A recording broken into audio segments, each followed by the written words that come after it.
Hi guys. It's Jean-Louis here. I use he, she, they pronouns, and I'm me so late with this project, but here she is. So let me get her going. She PowerPoint. So she like hot off the press. So I'm kind of sorry. She might be all over the place. Um, it's slideshow, play from start. Yeah, okay. So, welcome to me presentation. It is about vernacular Englishes and the power they got and why we should use them mo. Um, I'm coming at you from Lone Star College, North Harris, which do sit on stolen land.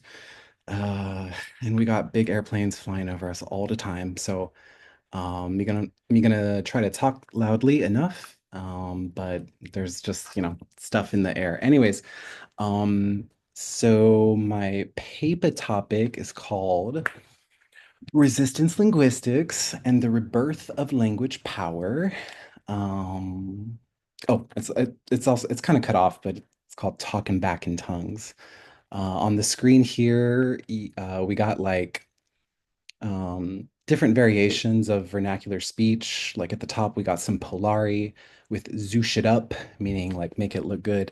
Finna, the Ave version of the immediate future tense, which actually comes from the Texan English fixing to or fixin' to, and eventually just finna. Um, and then it's kind of cut off over here, but no te rajes is Spanish for don't give up.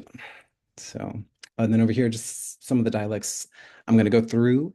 Of course, Ave, the Queen, Chicano English, Polari, Gay English, and this kind of short here. This is Caribbean Creole English, type of English that's more like a contact language between just so-called standard variety and the indigenous kinds. So let's get started. Okay, so I don't know if you know, she kind of a graphic designer in her free time, so the visuals. Trying to break the chains you see here. So what does paper do? It focuses on vernacular types of speech, and really out of a post-colonial mindset. Like I kind of started at the beginning, this computer, this place, everything, this language, modified as it be, is still kind of a form of coloniality. And so, me trying to not perpetuate the oppression anymore, which is why I talk like this and to some extent dress like this and all that. Anyways. Okay, so I'm using this like presentation view of PowerPoint, but it's not really given, so I'm just gonna go back to like the whatever. And then that way you can kind of get more into the rest of it as well. Okay, so starting, the question to start with is what's wrong with standard English? I mean, isn't it neutral? Isn't like, aren't we just doing this for, no, it ain't. It ain't neutral. There ain't nothing neutral about it, and it ain't natural neither. It is very much constructed. And so here I got two pictures of what English teaching can look like with a sociolinguistic lens. So the standard, boring, kind is I'm going to the store. I am going to the store. And a lot of people do want to sound like that because that's kind of what they get colonized into believing. But through sociolinguistics, we could make it to where we're teaching different kinds of Englishes. Like I'm going to the store or I'm going to the stove. Sadly, there really ain't too many vernacular types of classes in the world. They hard to find. And it ain't because we don't got people to teach it. It's because the people that can teach it are kind of into sunken place. They've been colonized to believe that whatever form of English they got that ain't the standard ain't no good. And that's mad problematic, dead ass. That's New York City English. Okay. Quick thing on the research methods. Hold on, let me gotta keep it real. Okay, quick thing on the research methods. This is kind of a qualitative type of paper. There really ain't much quantitative aspect to it, just because quantitativeness and just that whole thing is real problematic, me think. And so me turn to the work of Audre Lorde, well-known feminist Black lesbian poet, um, who in her 1982 book Zami, Respelling of My Name, I ain't got that on there, sorry, but it's called Zami, A New Spelling of My Name, 1982, published by Audre Lorde. Um, it explores the concept of the biomythography as a research. So often when we hear research, at least me, I should stop using we, me sorry. Me, when me hear research, me think like me gotta find like these people to like, I don't know, have them like dance in my paper, and part of that can also unfortunately include like using people as research subjects, and that's just kind of problematic, right? She ain't trying to do all that anymore. And so me follow, at least me try to follow the way of Audre Lorde, citing your own experiences as the research.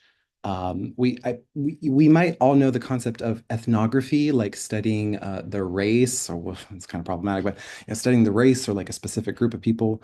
Well, another word for biomythography, what Audre Lorde doing is autoethnography. So uh, doing the same thing, but auto on yourself. And that way, you ain't really like harming other people by turning them into research devices. So yeah, it's based on your lived experience. You can cite yourself. You could cite like a memory you got. You could cite a forming event in your childhood. You could cite a dream you got. Either way, when it comes to like a big part of your research that ain't theory based, you mostly just using your own life experience. Um, so, quick thing on the methods. Okay, now a little bit about the theory. Okay, so I'm just gonna keep it real with you. I've kind of gone down this, I call it black pill, this kind of black pilled movement, and it ain't a movement neither, but like just this kind of reality of like she's trying to figure out like who she is and what this place is, where she come from, what the whole like language thing got to do with it. And so we found some sources that kind of got me thinking. I'm gonna just start from the bottom. I think the one maybe we all know is Gloria Anzaldúa, the well-known Mexican lesbian poet prose serpent lady, who's the author of Borderlands, where she talks about what it's like to live between two countries, and that place in between is called Nepantla. It's where two cultures meet. Um, and to a linguist, I think we could easily make the argument that, like, if we're going to do borderland stuff, then contact languages are kind of a linguistic example of like a little space in between two languages, kind of like Creole, Pidgin, all them contacts. They're kind of in Nepantla. Me is really inspired by I think their full name is Jean-François Lyotard, 1984. Day is French, but they've been translated. They kind of critique the idea of a meta narrative. A meta narrative is like this big, huge idea that everybody believes in. Things like I gotta go to college to get a good job, and me gotta have a good job to have a good life, and me gotta have a good life to be a good human being, and me gotta make this presentation to get a good grade, all that. Meta narratives, big, huge things. Many people believe in them, but none of them are really ever true. And so Leotard actually theorized that in the future, people would move away from the meta, the grandness of the meta narratives, and go to more of a like a micro narrative. So it ain't that like everybody's trying to do the same thing. It's more like it's kind of time we live in now where everybody's trying to do their own thing. Everybody's got like their own like Etsy, OnlyFans, YouTube, TikTok, whatever, presentation, right? Everybody's got like this topic that they want to do, kind of like a micro narrative. Baudrillard. Okay, now Baudrillard, I don't really know much. Oh, and by the way, Lyotard is the author of The Postmodern Condition, published originally in Canada. Baudrillard, I don't really know much of, but their book is called Simulation and Simulacra. I hope I'm saying that right. It explored a concept of hyperreality, where the image of something in the modern, postmodern world, the image of something done become more real than what it's supposed to represent. So, for instance, Disneyland is somehow more real than real life. A picture of something happening is somehow more real than the thing it depicts. Your relationship being official on Facebook more real than the realness that you got going on with the other person. It, they all forms of hyper reality. And then lastly, just a really chef's kiss is Anibal Quijano from Peru. They work the coloniality of power, which kind of got me down on the black pillin of coloniality, which say that language is a colonial tool. She ain't neutral, ain't never been. She might be one day, but it probably ain't gonna happen. She continued to this day to be a tool of coloniality. And me trying to resist her right now with all these like vernacular swaps. And it's fun. Me do feel a bit more real doing it. Um, but it's hard, right? Your voice tremble. Me voice tremble. Hell yeah. Me voice tremble whenever me challenge the standard. Um, just a little side note, I mean, my bachelor's degree was in English, and I feel like that just colonized me even more. So Quijano hits, they all hit, good little theories, I think.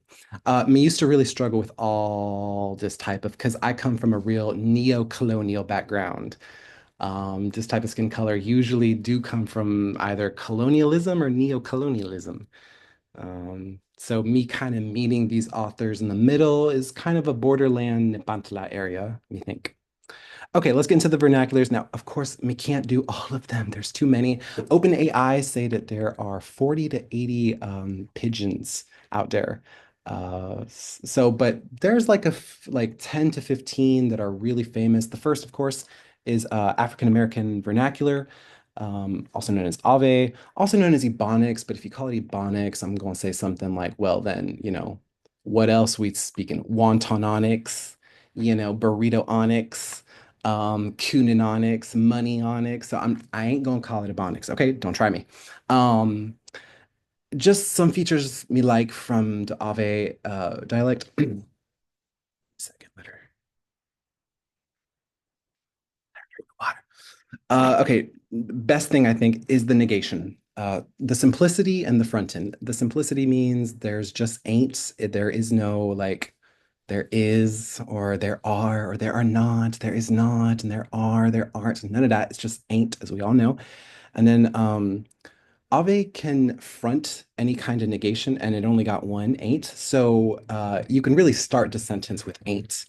Ain't no reason you can't understand me. Ain't no reason I ain't going to work. Ain't no reason not to celebrate my sister-in-law's birthday party, which be today. Uh, it can go to the front. And for this, I think the Ave dialect is real good at linguistic negation. She can negate all the meta narratives that oh, maybe not all of them, but she can negate a lot of the ones that kind of the world cooks up for you. Things like go to college to be successful. In Ave, ain't no college gonna make you successful. And that's just the realness. Um, Another thing is the invariant be. This mostly replace all forms of is am are. Um, Mostly, not always. And me ain't no expert in Ave neither. But it do simplify the lexical morphology of the to be verb, which is another great thing. Because of all the verbs in English, it's only the to be verb that has like 7 different forms. So it's actually really needed, the simplification of stuff like that, me think. And then lastly, one thing that Aave do really well is it deletes the copula verb. The copula verb, it's the same verb we just talked about, the to be verb. It's funny how in simplifying all the different forms of to be, eventually Aave got to where a point where it could just drop it. So instead of saying you are Bob, you be Bob, that became just you Bob. Okay. Instead of he is hungry, he be hungry, he hungry. Simplification, right? Um, the only one that Aave cannot negate or just drop, I'm sorry, not negate, but The only instance where Ave can't really just drop the copula is in the first person I. I hungry just don't really sound right. And so we needed to go a little further south, I guess you could say, into the Caribbean to find the Creole Englishes. These include things like the Jamaican patois, which is a Creole of English and forgive me, racist self, whatever original language they had in Jamaica. And in patois, you can drop the copula, but it's off. I mean, you can say I tired, but they do this beautiful thing where they switch the I out entirely and just go for me. So me tired, me hungry. Okay. Me try to use this a lot to get out of using the I, only because I reflects that individuality, the kind of meta narrative that Leotard talked about, which is just like linguistically embedded into the pronoun I. I am a private individual, like this big highfalutin type of person. Um, the phonetically, the I diphthong is just it's just problematic, man. So, anyways, that's just kind of my linguistic way around the barn as to why they kind of substitute the me for I. And then also we got Chicano English. This is kind of the Nepantla contact between Spanish and English, both colonized languages, I might add, in the so-called United States of America. There's seemed to me, again, I ain't no expert at none of these, but it seems to me that there's two main forms of this. The first one come from California and the other one come from Texas. Anzaldúa do talk about the Texan one, and one of my sources at the bottom, CFO from 2003, Chicano English in Context, she talked about the California one. So it's mostly a copy of Ave. I mean, dead ass. It kind of wants to go in the direction of Ave, but probably its own anti-blackness kind of like holds it back. So they'll use like the invariant be or the habitual be. I be talking, you be thinking, she be running, whatever. Uh, and it also uses a habitual stay. So instead of I be talking, they might say I stay talking. Instead of you be talking, you stay talking. And there's a couple other features of Chicano English too. The biggest one, me think at least, is that in Chicano English, you just have the giant portal that is Spanish, just always ready there, ready to go at any time. And so, from a resistance linguistics perspective, I think Chicano English and code meshing into Spanish kind of can go like kind of stealthy, right? If you got like a whole bunch of like oppressive people around you and you switch into Chicano, now some of them may know Spanish too, so I'm just saying, but it can help you fly under the radar. Whereas Ave and Patois, they really easily understood. You ain't really about to fool nobody with these types of vernaculars. But what they do really well is they subvert the standard expectation. So, me think that each vernacular got its own strength.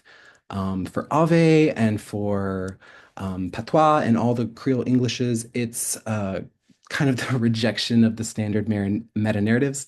And for Chicano English, it's stealth. Another dialect that do stealth really well is called Polari. This is kind of like an ancient, well, okay, not ancient. She's only like 100 years old. But she's kind of like a gay language that the gay girls in England would use back when being gay was punishable, and maybe still is that ass, but it was really punishable. So, and like you would really get beat up for it. So, Polari is a dialect of English, maybe, but most so, or more so, sorry, most so, it is a cryptolect. That means it's a hidden language, a little bit like Chicano English, we think. Some effects that Polari do really well is that it uses the feminine pronouns for everything. They don't care if you are the most masculine presented macho man, you are still a she. And this really offend the cisgender, well, not all of them, but the cisgender girls, boys, but here I mean girls as in boys, who really want you to coon out to their so-called masculinity. So Polari kind of subverts that expectation. And she also got like stealthy words like Omi is man, Ajax is really clever. Ajax is shortened back formed from adjacent to. So that's kind of cool. And then vada. Vada means look. So I might say, for instance, vada de bone omi, Ajax to the mirror, meaning look at the good looking guy next to the mirror. And, if it's a bunch of homophobes in your area, you can kind of dodge this. Two words I ain't got here on here is polone, meaning woman, and omi polone, which means gay guy. Omi meaning man, polone meaning woman, omi polone, a gay guy. Um, None of these dialects are perfect. I gotta say, with Polari, it just kind of I mean, not surprisingly, it kind of leave women entirely out of the conversation. Also, it leave trans folk out of the conversation. Um, and we might also argue that this is kind of like a white, I mean, gay or whatever, it's still like a white man's kind of dialect. So kind of reflects their attitudes a little bit. But yeah, she cute, I love the feminine she for everything. It's just kind of useful. All right, so let me kind of wrap it up. So me posit the theory that vernacular speech in all languages, not just English, for French, there's like Haitian Creole, which is like a vernacular of like the standard French. And for Spanish, Spanish is a little harder because Spanish is really colonial. But maybe Dominican Spanish kind of breaks a lot of rules. Colombian Spanish does do the opposite. She goes hard in the direction of standard language ideology. And many of the Spanish dialects do. I'm just saying. But me still think that these can be helpful tools for counter narratives, for micro narratives, for the destruction of whatever these standard languages is teaching, because they ain't really teaching communication as much as they teach in power. So just kind of research that me doing flip oppression into stealth and subversion. And me could be wrong, but me feel like it's just because each vernacular dialects do something special. And there's purpose in that. There's use in that. There's practicality in that. Me think we should study it more. I think it also just makes you more of a real person, right? You stop like being this whatever, and you're kind of more real. That being said, vernacular studies, I think always been controversial. Schools, college, all that's associated with high power and not really talking like this. And so there's a lot of pushback from inside the academies. They don't like it when you talk like this or when you make this your research topic. And to me, that signals even more reason to do it, right? Because they don't want you to do it. Mo dialects, mo resistance, also mo dialects, just mo multilingualism, mo polyglossia, as we kind of read about in chapter 3, way back when, because this semester been going on forever. And me wrote here, language is survival, not standardization. Yeah, standardization to me ain't really language. It's something, and it looked like language. It's designed to look that way, but it ain't. And then just some references right quick. We already talked about Anzaldúa, Gloria Anzaldúa.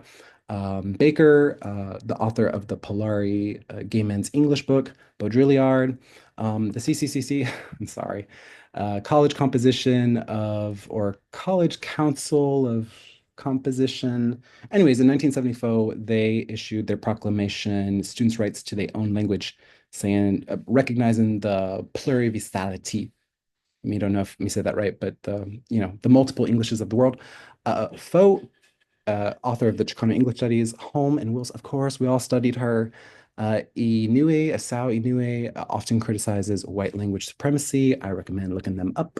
Leotard too, kind of philosophical, but good read. Mayer, kind of just standard text from general linguistics. Quijano, anti-colonialism. Rickford and Rickford teach you how to speak Ave.